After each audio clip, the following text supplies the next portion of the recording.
3. All Sega. right. That's right. And you're cursing.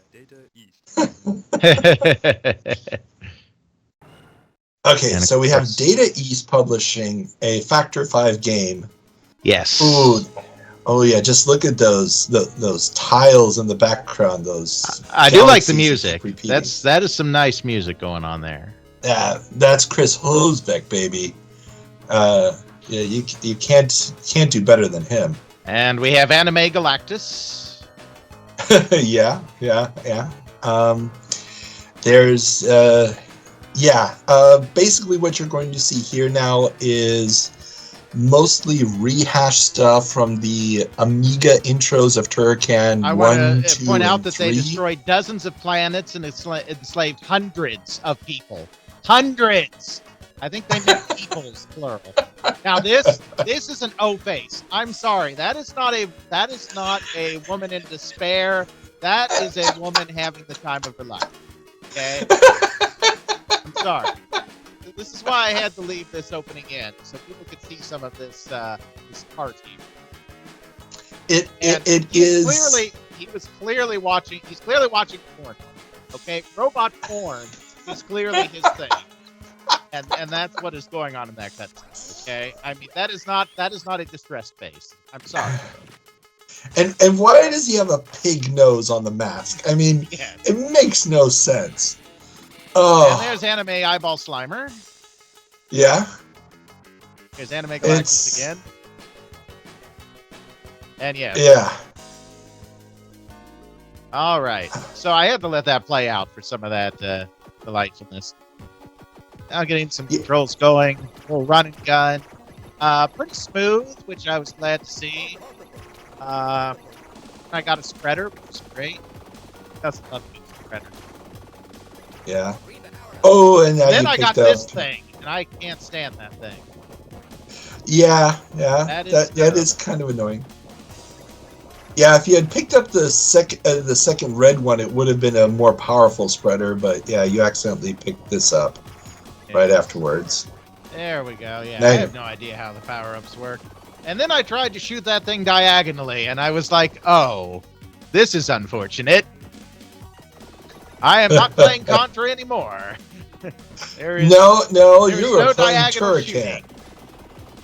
You're playing Turrican because in Turrican you're supposed to have the power whip. The laser whip is the weapon in Turrican. And you have all 3 buttons. Where are the other buttons?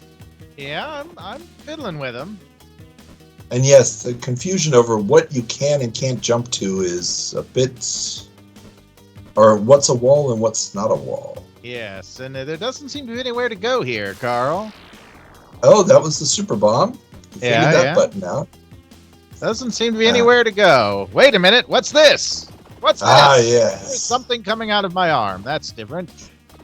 Yeah, and this Mega Turrican is based on Turrican 3, which was the first game that Manfred Trenz did not develop.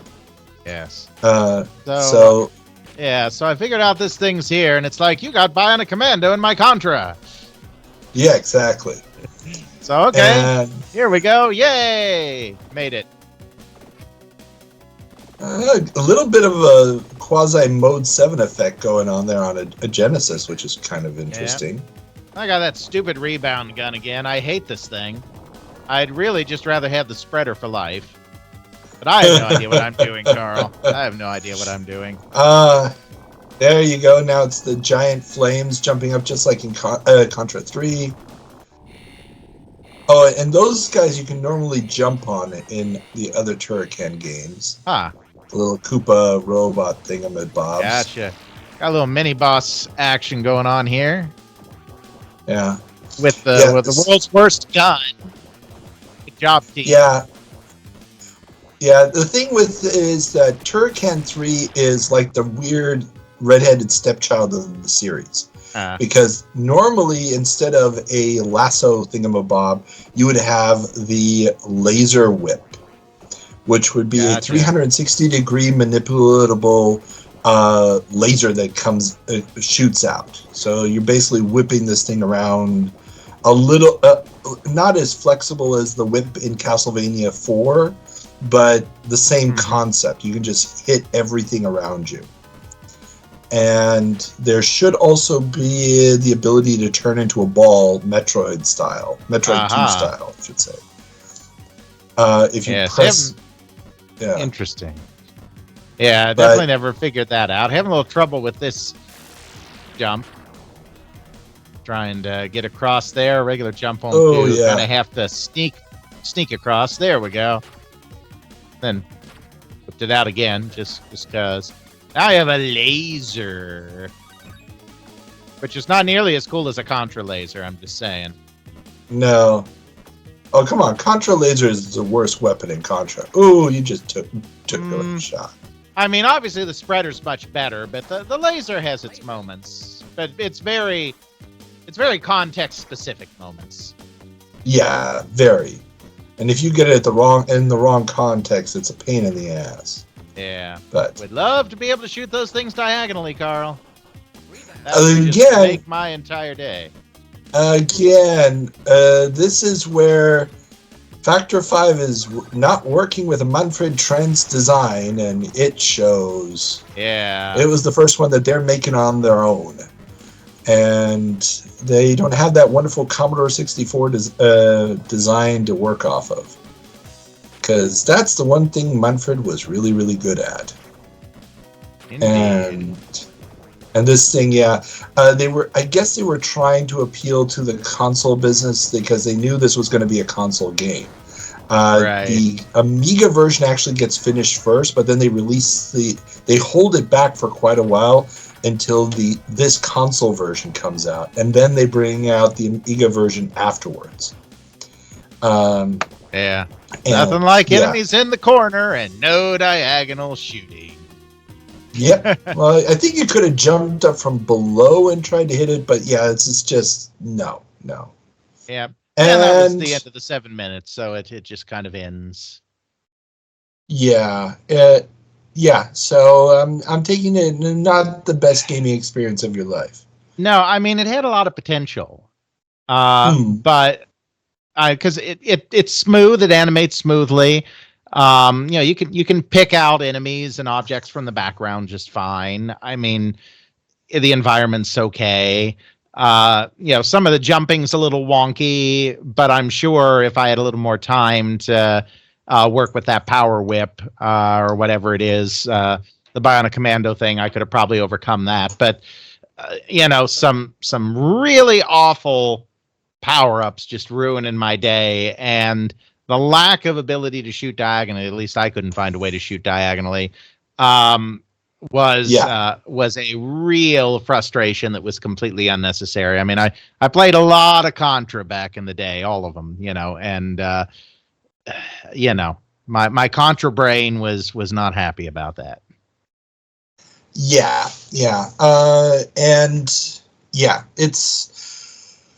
This is the redheaded stepchild of the series. It really is. It's a game that, I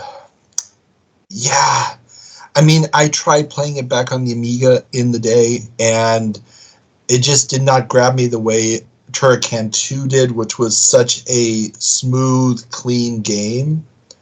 And